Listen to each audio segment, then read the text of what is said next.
Hey guys, welcome back to the channel and welcome back to some more winter fragments, guys.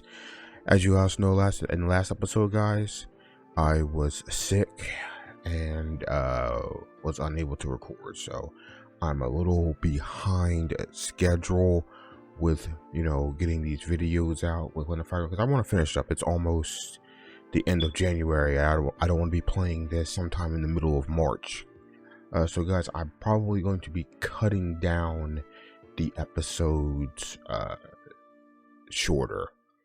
I know I said in the last episode that I was going to make a short one because I was sick, but I didn't really know where to stop with the last episode because it was still continuing and the story was still unfolding with Saku's mom and Chi and all that. So without further ado, guys, as you can see, the last time I played was several days ago. It's already the 26th when I'm recording this, and the last time I recorded anything was on the 12th, as you can see here, as far as Winter Fragments goes. So we're on, I guess, chapter whatever this is. It's not chapter 4, this is a save 4. So this is as cold as ice chapter, guys. So I think we left off at the beginning of this. Alright, so it says, it's cold out. It's colder than I thought it'd be. I walk back home at a brisk of a clip as I am able. My soles slap purposefully against the gray pavement. It's a cold evening and my breath escapes my mouth in a gossamer clouds like mist.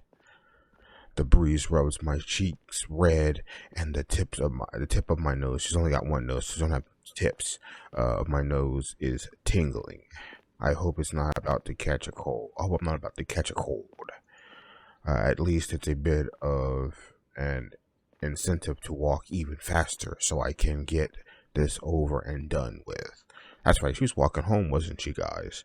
If I was taking my time, it'd be about 20 minutes. To get back home. I'm unusually determined today. However, at my trek takes less than 15. I slide the key into the front door, then twist it with a click. I peel off my shoes in the entrance hall, then dash upstairs, pausing only to give my mother a perfunctory greeting. I ransack my room searching for a spare pairs of underwear and socks and a few extra shirts. I shove them into my overnight bag, then tear out of my room and back down the stairs. My mother catches me before I can leave and gives me a bit of a talk to.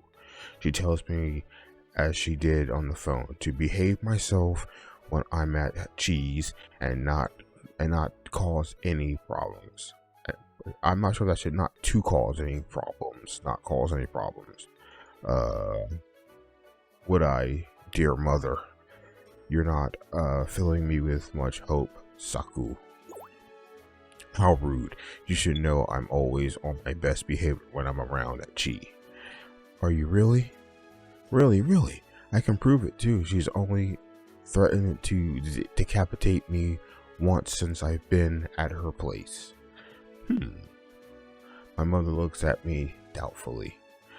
And this is supposed to be a good thing? It's my new record. Sometimes I wonder how you and she have stayed friends for so long. It's because I'm so cute, of course. You shouldn't say that about yourself. Like, it's immodest. Why not? It's true, isn't it? I think so, but I'm your mother. I'm supposed to think that. Are you saying if you weren't my mother, you wouldn't think I was cute? I think you were a nuisance if I weren't your mother. You treat me like a nuisance anyway, and for good reason. My mother shakes her head, then waves a dismissive hand in my direction. I don't know how the Seamans put up with you, but if they really don't mind, I'd be glad to hand you over for a little while. Now, are you sure you are already Now, are you sure you'll be alright heading back on your own? I'm sure. I'm a tough gal. I can look after myself. I flex my non-existent muscles in an attempt to prove my point. You should be more worried about the miso soup, Mom. Weren't you in the middle of cooking? It's boiling over. Oh yes, that's a good point. See, I have my uses. I'm plenty reliable.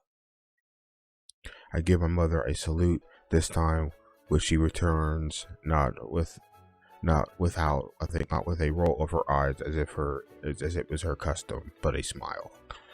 Where do you get your energy? I feel tired just watching you. Who knows? I certainly didn't inherit it from you. My mother's eyes crinkle. She laughs, then shoos at me again. You're distracting me, Psycho. Be off with you. My mother doesn't need to ask me twice. I shout my goodbyes to her over my shoulder, to which she responds with a distracted "Yes, dear. Stay safe, dear," and I slide my shoes back on at the front door. I take a few moments to double check that I've got all my things, put my coat back on, then I pull the door ajar and head outside. I walk along the darkened streets. The soles of my shoes slap against the ground. 10 minutes later, I find myself in the plaza with the fountain where she was waiting for me yesterday evening. So I guess she passed that on the way to her house. The fountain in the plaza is lined with trees which are strung up with Christmas lights. The lights have been switched on and they're twinkling merrily just like the stars that fill the skies. Like you see them up there, guys. There's the lights, and I guess that's the lights in the trees right here and here. I'm pretty eager to get back to cheese and start writing, but these lights are so pretty they make me pause. While I inhale, I can smell the Arctic air alongside the aroma of cooking pastries and azuki beans that waft from the nearby food cart. The food carts look pretty popular. There's quite a queue forming up behind it. Couples in coats and scarves huddled together beneath the starry sky. I like a taiyaki myself, but I swallowed the urge alongside my saliva. Mrs. Sima will probably be making a start on dinner even as I stand here wasting time. I don't want to ruin my appetite on sweets. That'll be a huge waste given how good Mrs. Sima's cooking is. I can have a taiyaki later, maybe as a treat for finishing my story. Christmas Eve feels like a fairy tale, appropriate time of the year to write a romance story.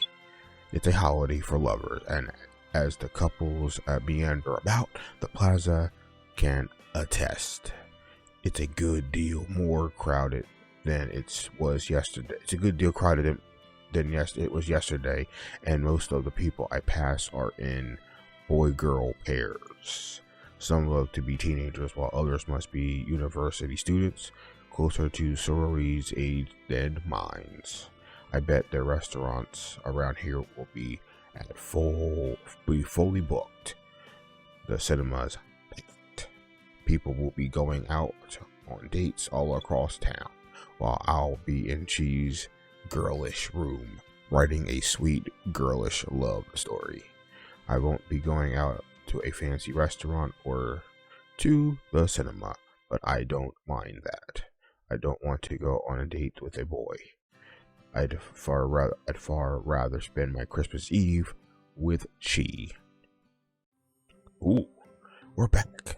Hey Saku, I heard from my mom that you were gonna be staying here a little while longer. I'm greeted when I return to the Sima's household by Sorori.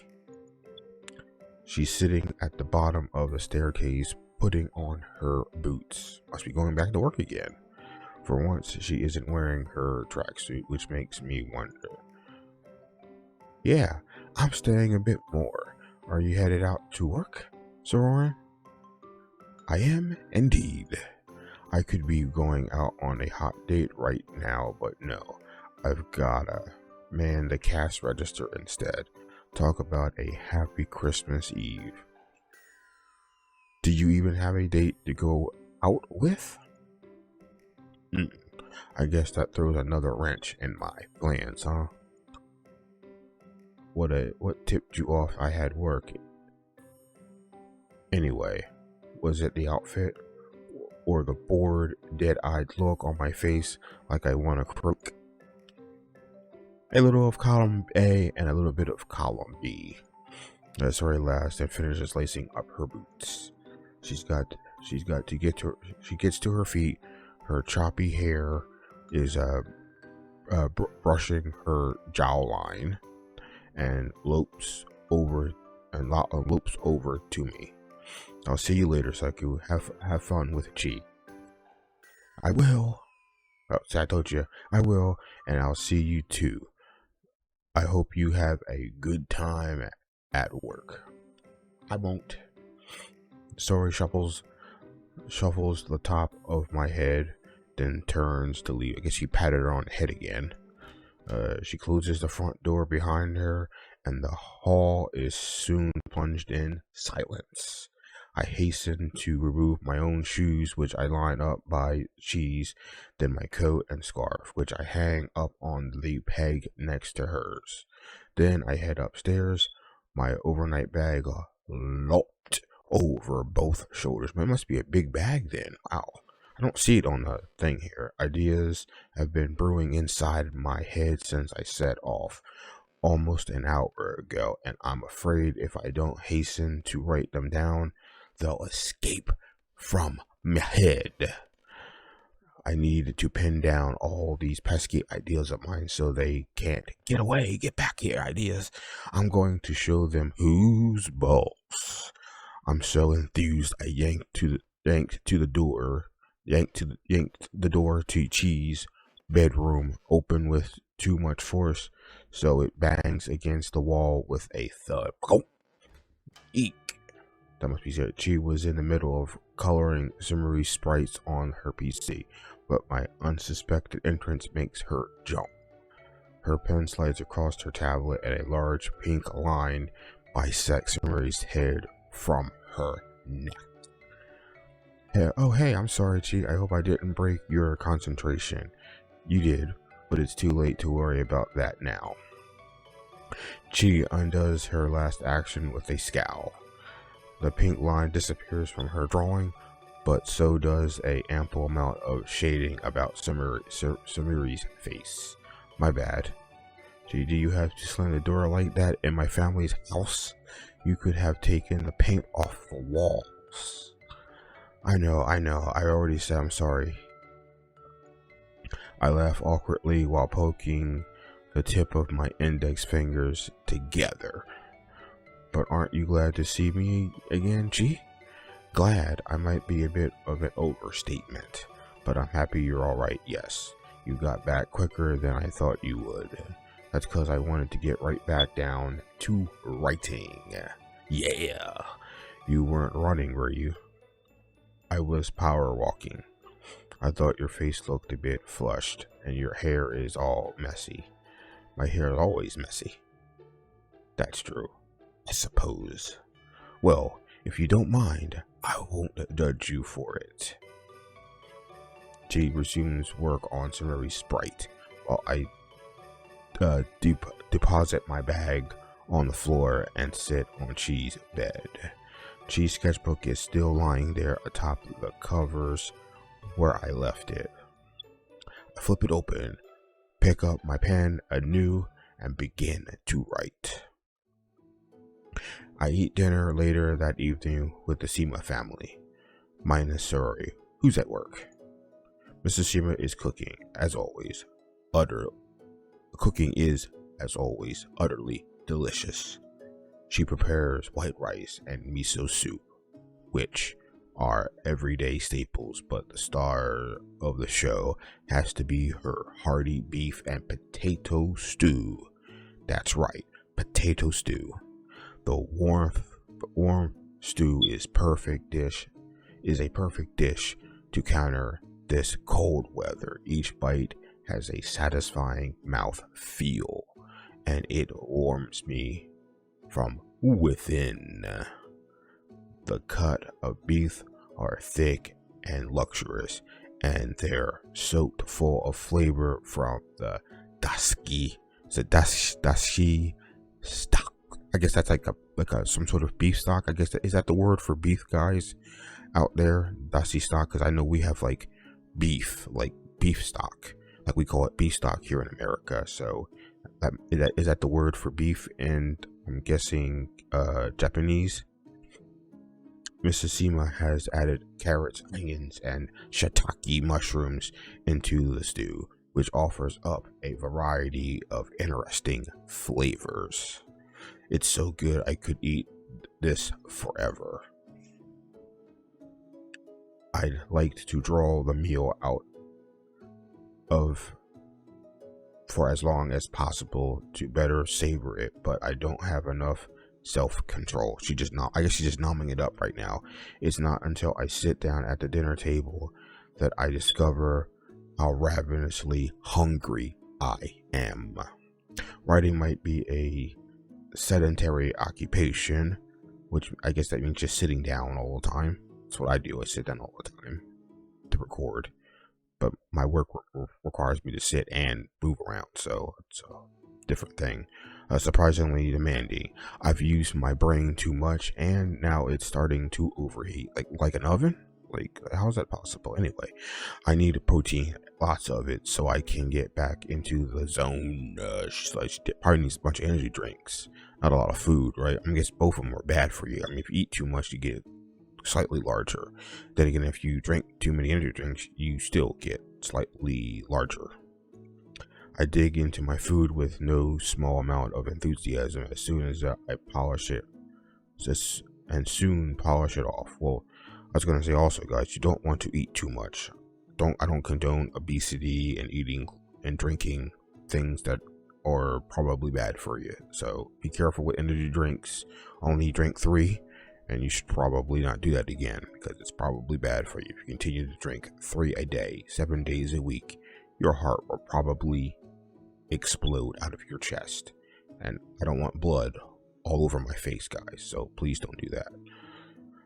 I pick every grain of rice clean from my bowl and fish out every piece of potato, carrot, and onion from the dashi stock of the stew. There we go. I can read my. You must have been starving, so you fell upon your food like a hungry wolf. Ow. Have you been out exercising? Mrs. Sima says. That's Mrs. Sima. That's not Chi talking. Nah. The only muscles I've been exercising are the ones in my wrist and maybe the one in my head. You mean your brain? I don't think your brain is a muscle. I think it's an organ, but I'm pretty sure of that. Unless they changed the science since I last went to school. But last I checked, your brain was like an organ and not a muscle, is it? I mean, you can exercise your brain muscles, they say, but I'm not sure if that's, true or not. You mean your brain? She sounds shocked. Yep, I've given it quite the workout. Evidently, you haven't been working it out strenuously. I know. The brain isn't a muscle cycle; it's an organ. That's what I suspected, guys. I expected it's it's an organ. Huh? Are you sure about that? I'm quite sure. Who told you that? My teacher back in primary school. Is something you learn when you first go over the basics of the human body in, let's say, year 3. Your lack of general knowledge really is astounding. Oh, gee, the ever the sharp-tongued chick. Alrighty. Point taken. She might be my best friend, but she's merciless. When she digs her claws into something, she digs them in deep. It's a good thing words can't draw blood, or I'd be coated in the stuff right now. I don't see why all this body stuff matters all that much, though. It's not like I'm trained to be a doctor or a serial killer. She's got thoughts. Now, there's a curious thought. Does one need to train to be a serial killer, do you think? I'd rather thought that was kind of a career path anybody could pursue, regardless of their schooling, but perhaps I'm behind the times. No, it's not. Anybody can be a murderer. I figured you need to know a base level about how the human body works. It takes your victims out and dispose of the evidence. You can be a serial killer without any know-how, but if you want to do it serially, you have to figure out some kind of system. Oh yes, that did not occur to me. I suppose that goes to show how much I know about serial killings. Darling, please, as fond of you as I might be, I would appreciate it if you didn't speak about such things when I'm trying to eat. Now, Mr. Seema chimes in. He's like, man, these girls are just talking about murder at the dinner table. You're putting me off my food. Oh yes, I apologize, dear. Mrs. Seema tears while she sighs. Sometimes I feel like Dad and I are the only people in this family with any common sense. I'm surrounded by ditzes. Are you including me as part of the family too, G? I don't see why she wouldn't. You come here often enough now. Would you like any seconds, Saku? Of course she does. She loves to eat. I consider it, but I eventually have to pass on Mrs. Seema's offer. As delicious as her cooking is, all this talk about serial killers has put me off my meal. Now I wonder why that could be. I head back upstairs after dinner to resume my writing, while Cheese finalizes Simmery's sprite. Eventually, at around 8, she suggests we take a break. She looks pretty tired, and I'm feeling similarly worn out. I've been working non-stop pretty much all day, aside from meal times and my quick trip back home to collect my things. If I was superhuman, made of steel, I'd probably keep right on writing, but I'm not, and I need to take a break to recharge my proverbial batteries. It's kind of a bummer given how into my work I am, but I bet future me will thank the restraint of past me. My wrist and fingers are starting to ache. G and I spent the next hour in the living room watching some variety shows with Mrs. Seema. When the shows come to an end, I head off to the bath. I lather up, I lather soap over my body and wash myself clean, leaving the tub full of lukewarm water for G. Once we're both washed and in our pajamas, we spend some time at her PC watching random clips and chatting. It isn't until a little while after midnight that she turns off the PC and the pair of us slide into bed. I'm tired enough to drift into dreamland minutes after my head touches the pillow, but she doesn't let me off the hook that easily. Well guys, we're gonna stop here. Save, I can feel my voice absolutely getting ready to get wrecked again just as soon as I got finished getting sick. So we're gonna end it here, guys. I'm gonna save and overwrite the snow episode that I just created from last week or so. So guys, anyway, thank you for joining me on this little read about in Winter Fragments. Of course, as always guys, please hit that like button and also leave a comment below. Share this video out there guys, because you know it always helps the channel out greatly when you support the channel. When you do so, likes and subscribing helps guys, so I appreciate everything you can do. Plus it's free, all of it's free. So again guys, thank you for watching. I will see you next time in another episode of Winter Fragments. Bye for now.